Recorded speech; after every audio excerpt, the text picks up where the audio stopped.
오늘의 주요 뉴스입니다. 이재명 정부의 첫 연구개발 예산이 35조 3천억 원으로 올해보다 크게 늘어났습니다. 인공지능과 재생에너지 분야에 집중 투자하고 지난 정부에서 삭감된 기초연구 분야 예산도 복원했습니다. 올해 누적 온열 질환자 숫자가 역대 최악의 더위로 불렸던 지난 2018년 이후 최대 규모인 것으로 나타났습니다. 올해 5월 15일부터 지난 21일까지 응급실을 찾은 온열 질환자는 3,815명에 달했습니다. 코로나19 입원 환자가 7주 연속 증가세를 보였습니다. 질병청은 다만 입원 환자 수 증가세는 둔화하는 추세를 보이고 있다며 이달 안으로 유행이 완화할 것으로 내다봤습니다.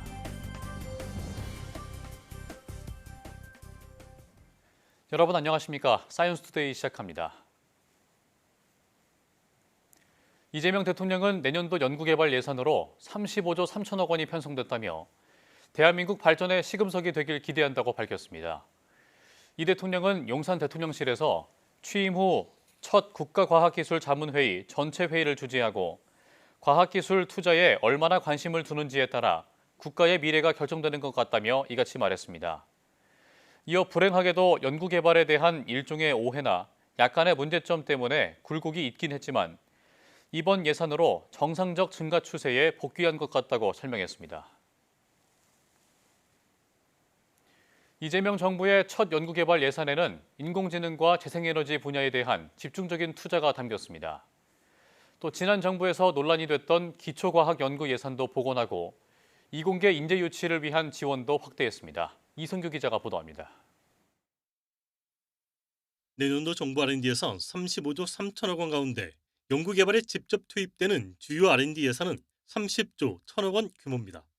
올해보다 21% 증가했습니다. 이 가운데 인공지능 기술 개발 투자는 2조 3천억 원으로 106%나 늘었습니다. 독자적 인공지능 역량 강화를 위해 범용 인공지능과 피지컬 AI 기술에 투자하고 AI 고속도로 확충과 GPU 확보에 나섭니다. 또 재생에너지를 차세대 주력 산업으로 육성하는 데 2조 6천억 원을 편성했습니다. 초고효율 태양전지와 초대형 고출력 풍력 시스템을 개발하고 AI 대전환에 따른 전력 수요에 대응하기 위해 소형 모듈 원자로에 투자한다는 계획입니다. 지난 정부에서 삭감했던 기초연구 분야는 14% 늘어난 3조 4천억 원을 책정했습니다. 개인 기초연구 과제 수도 지난해 13,000여 개에서 내년 15,000여 개로 늘려 기초연구 생태계를 조속히 복원한다는 계획입니다. 지속 가능한 연구 생태계를 조성하겠습니다. 기초연구를 R&D 삭감 이전 수준으로 회복하고 우수한 연구자와 연구소 육성, 연구 시스템 혁신을 통해 경쟁력을 강화해 나가겠습니다. 이와 함께 이공계 인재 유출 문제 해소를 위해 우수 인재의 처우 개선과 산업계 수요에 기반한 인재 양성을 위한 투자도 대폭 늘렸습니다. YTN 사이언스 이성규입니다. 이재명 정부의 향후 5년 경제정책 방향이 발표됐습니다. 우리 경제를 AI와 초혁신 경제로 전환해 잠재 성장률 3% 달성의 토대를 마련한다는 게 핵심입니다. 특히 AI 대전환은 인구 충격에 따른 성장 하락을 반전시킬 유일한 돌파구라고 강조했습니다. 오인석 기자입니다. 정부는 생산 연령 인구가 감소하고 투자가 위축되면서 우리 경제를 떠받칠 산업을 찾기 어려운 절박한 상황이라고 진단했습니다.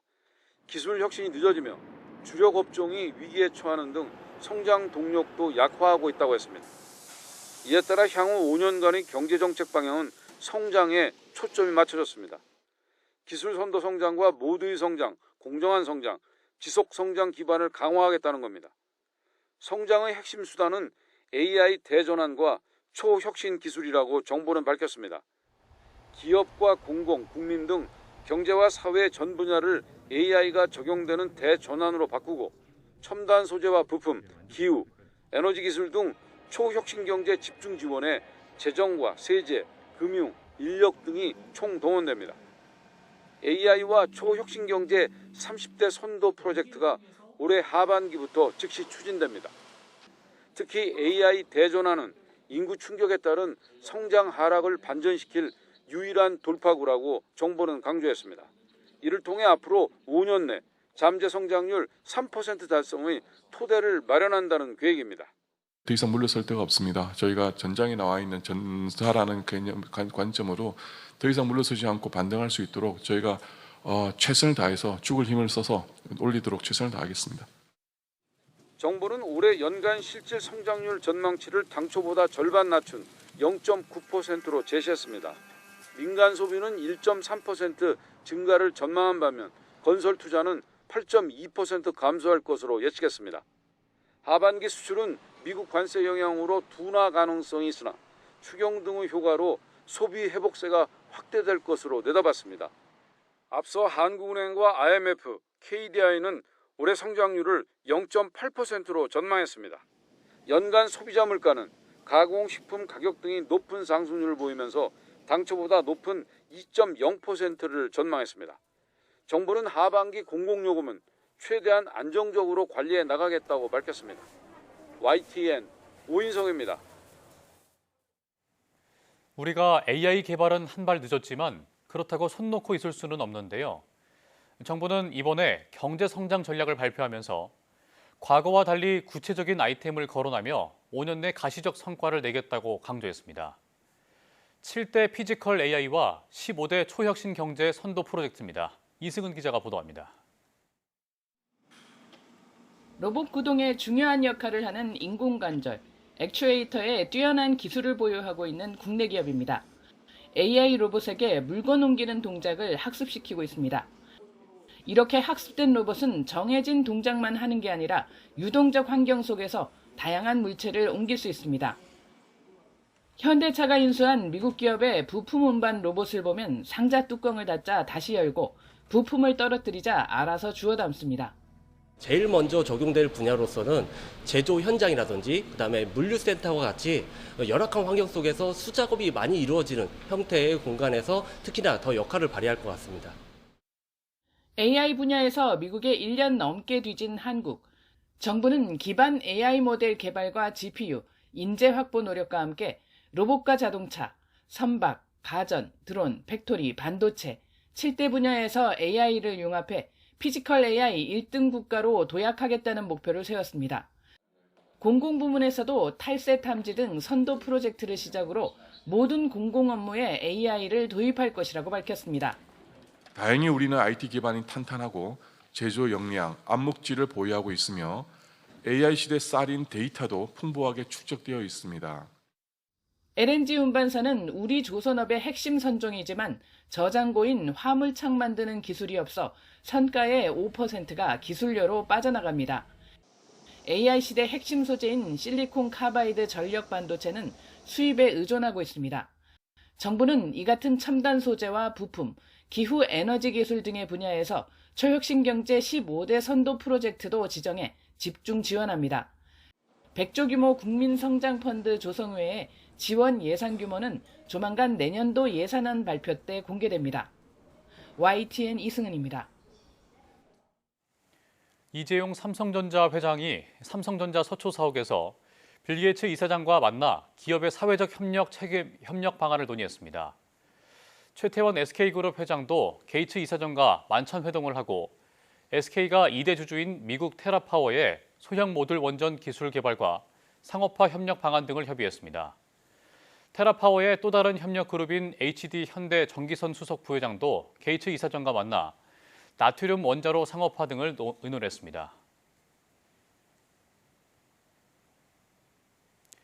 김민석 국무총리는 태양광이나 풍력 등 재생에너지를 대폭 확대하고 재생에너지 100% 사용을 뜻하는 아리백 전용 산업단지를 신속히 조성하려 한다고 밝혔습니다. 김 총리는 서울 포시즌스 호텔에서 열린 탄소 중립, 녹색 성장 세계협력회의 개회사에서 기후변화로 인한 재해가 세계인에게 고통을 주고 경제에 큰 부담을 주고 있다며 이같이 말했습니다. 이어 11월 브라질에서 열리는 유엔 기후변화 총회에 맞춰 각국은 온실가스 감축 목표를 담은 대응 계획을 제출해야 한다며 우리 정부도 도전적이고 실현할 수 있는 목표를 마련하고 있다고 설명했습니다.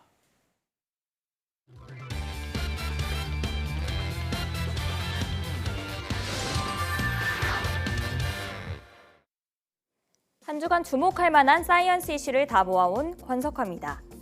여러분, 로봇이 고무줄을 끼우고 꼬여있는 고무줄을 풀어내는 모습을 상상해 보신 적 있으신가요? 영상으로 확인해 보시죠. 로봇팔이 고무링을 홈에 끼우고 동그란 모형의 고무링을 설치하며 꼬인 고무줄도 단번에 풀어냅니다. 지금까지 로봇에게 가장 어려운 과제 중 하나가 바로 이렇게 순식간에 늘어나고 꼬이는 물체를 다루는 일이었습니다. 기존 자동화 로봇은 똑같은 부품을 반복적으로 다루는 데는 강하지만 형태가 변하는 전선이나 고무줄은 전체 모습을 파악하기 어려워 다루기 힘들었는데요. 국내 연구진이 INR돔 기술로 이런 문제를 해결한 겁니다. 핵심은 보이는 일부 정보만으로 보이지 않는 부분까지 추론해 전체 형상을 복원하는 기술인데요. 점으로 찍힌 불완전한 3D 데이터를 입력받아 전체 곡면을 추측하는 이른바 잠재신경 표현을 구현한 겁니다. 이를 위해 연구팀은 2단계의 학습 방식을 적용했습니다. 먼저 부분적인 관측으로 완전한 형태를 만들어내는 모듈을 만들고 이후 강화 학습을 통해 과제를 수행할 최적의 움직임을 훈련하도록 한 겁니다. 전문가의 설명 들어보시죠. 로봇이 관측한 부분적인 3차원 점구름 정보를 입력받아서 보이지 않는 부분을 포함하는 물체의 전체 형상을 연속적인 곡면으로 재구성해서 사람처럼 물체의 전체적인 모습을 상상하고 이해할 수 있게 하였습니다. 현재 상태와 목표 상태 간의 미묘한 차이를 명확히 구분하고 과제 수행에 필요한 최적의 행동을 효율적으로 찾아내도록. 이제 로봇도 단순한 반복 작업을 넘어서 사람처럼 추론하고 판단하며 정교하게 조작하는 능력을 갖추게 될 것 같은데요. 앞으로 제조업과 물류, 나아가 의료 현장까지 로봇이 우리 곁에서 섬세한 작업을 도와줄 날이 머지 않아 보입니다. 이어서 두 번째 소식 만나보겠습니다. 간암은 국내 암 사망률 2위이자 전 세계적으로도 사망률이 높은 아주 무서운 암으로 꼽히는데요. 늦게 발견할수록 생존율이 크게 떨어지는데 국내 연구진이 간암 조기 진단 기술을 개발했습니다. 현재 혈액 검사에서 많이 쓰이는 지표인 AFP는 간암 환자에서 수치가 오르기도 하지만 다른 간 질환에서도 높게 나타나 정확도가 떨어진다는 한계가 있었습니다. 이에 국내 연구진이 엑소좀을 활용해 간암을 조기에 진단할 수 있는 새로운 기술을 개발한 겁니다. 엑소좀은 단백질과 DNA, 작은 RNA들이 들어있어서 세포끼리 정보를 주고받는 역할을 하는데요. 연구팀은 이 엑소좀 속 마이크로 RNA를 분석했습니다. 그 결과 간암 환자의 혈액에서는 특정한 마이크로 RNA 8종이 뚜렷하게 많다는 사실을 밝혀냈습니다. 여기에 인공지능도 결합했는데요.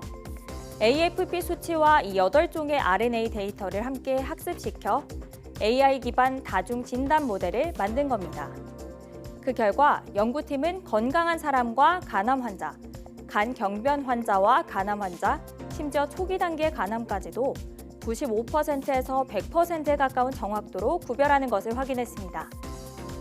연구팀은 앞으로 병원 임상검증과 소프트웨어 개발을 거쳐 이 기술을 실제 환자 진료 현장에서 활용할 수 있도록 발전시켜 나갈 계획이라고 설명했습니다. 지금까지 사이언스 이슈 다 모아온 권석화였습니다.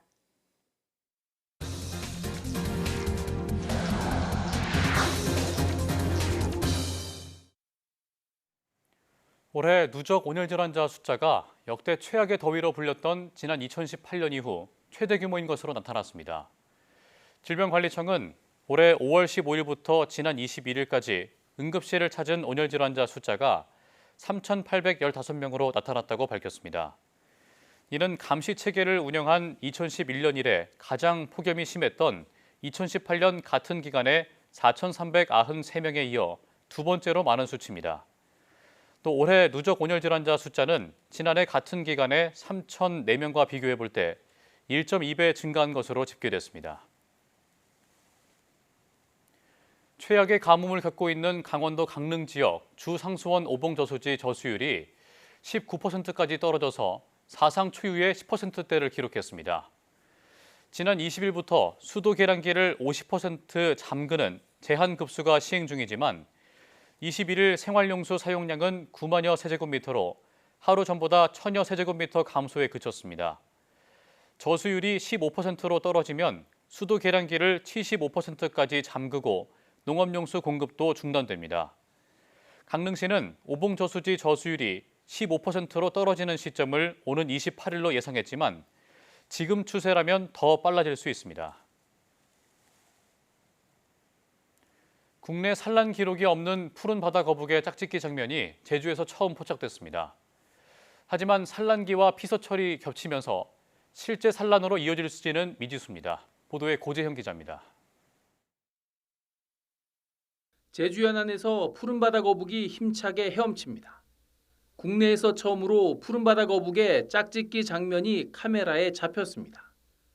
작은 개체가 발견돼가지고서 번식에 대한 것은 저희들 생각을 못하고 있었거든요. 근데 이번에 암컷과 수컷이 교미하는 장면도 발견되게 해서 앞으로 번식에 대한 기대가 상당히 크게 다가오고 있습니다.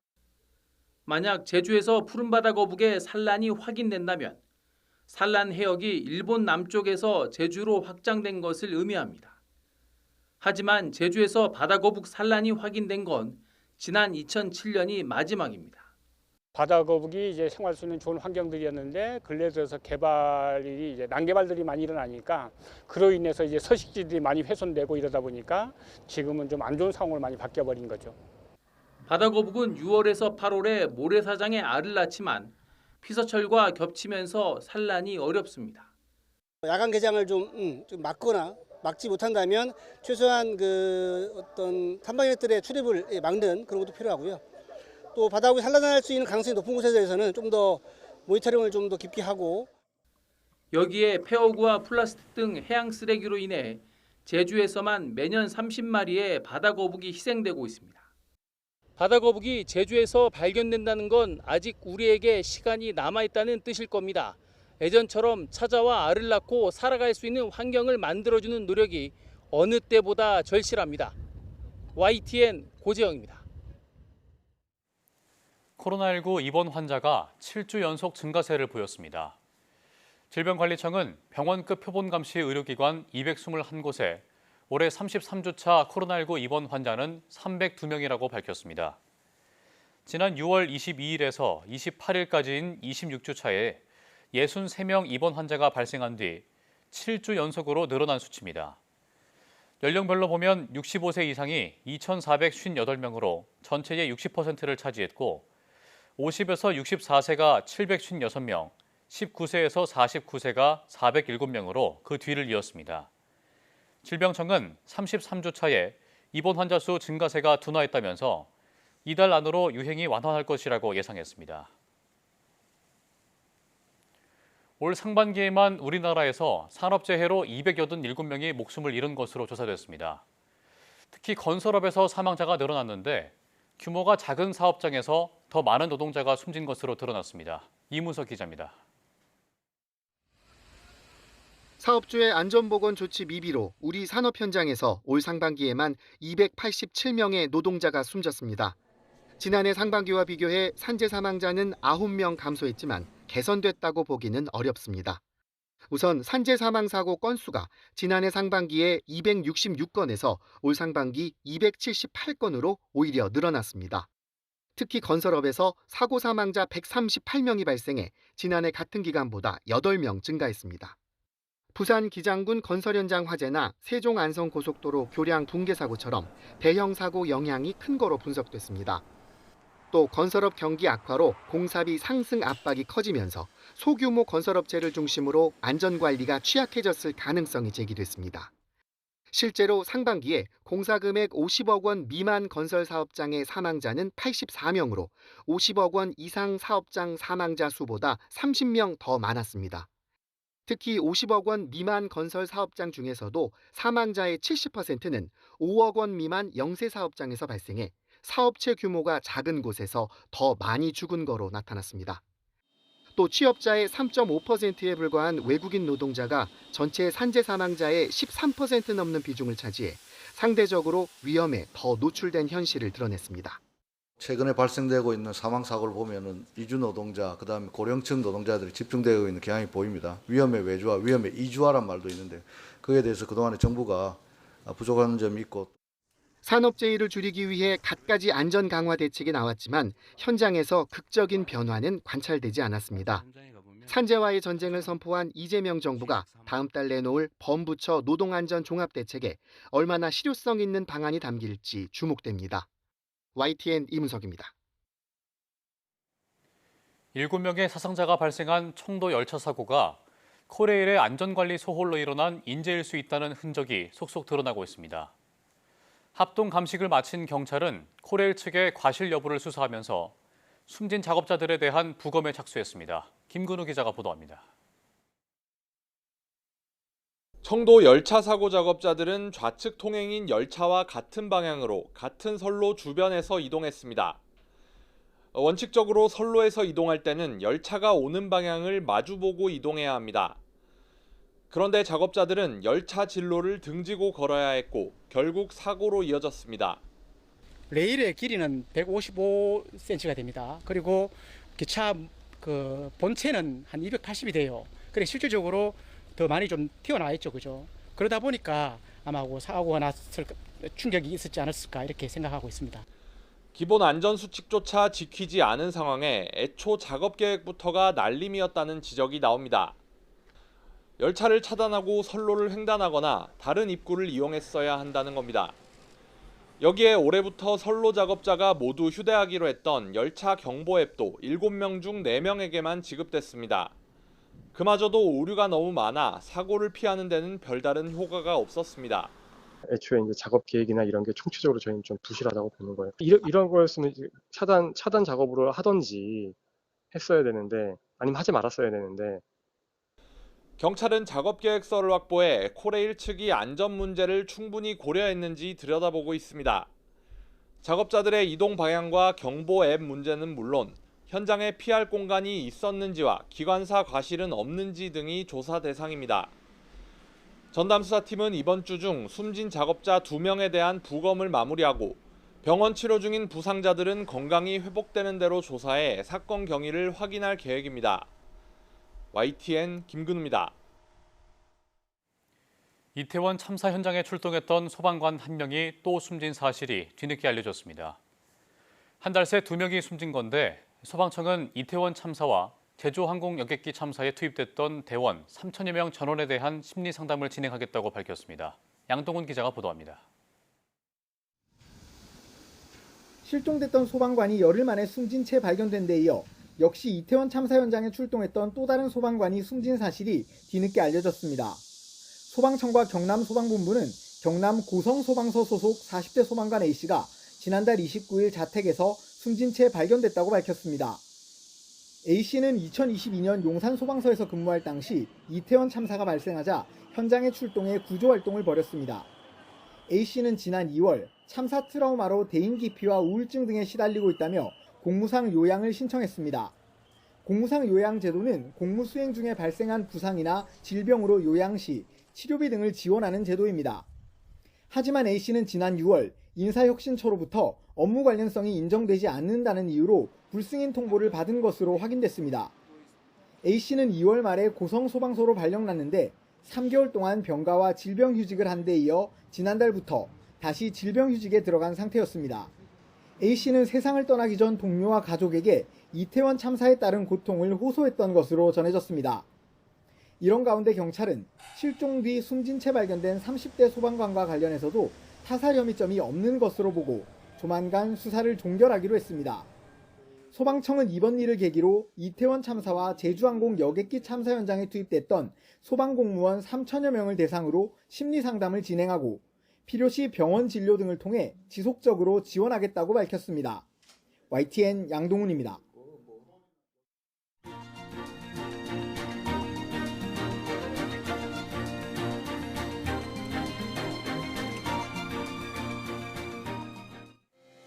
이상으로 사이언스 투데이 마칩니다. 함께해 주신 여러분 고맙습니다.